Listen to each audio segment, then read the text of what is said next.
आयुक्तालय, Shri Shrikant Pathak upper police आयुक्त, Mira Bhayandar Vasai Virar police आयुक्तालय यांच्या मार्गदर्शनाखाली श्री प्रकाश गायकवाड पोलीस उपआयुक्त, परिमंडळ 1 मीरा भाईंदर वसई विरार पोलीस आयुक्तालय व परिमंडळ 1 अधीनस्थ विभागीय सर्व सहाय्यक पोलीस आयुक्त, पोलीस ठाणे प्रभारी अधिकारी व अंमलदार यांनी सदर कारवाईत सहभाग घेतला. ऑल आउट कोबिंग ऑपरेशन दरम्यान 5 वॉरंट मधील व पाहिजे आणि फरारी असे 2 आरोपित यांना अटक करण्यात आले. NDPS कायद्यान्वये 11 केसेस करण्यात आल्या.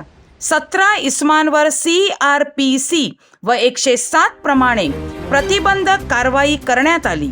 दारूबंदी कायद्यान्वये 6 गुन्हे दाखल करण्यात आले.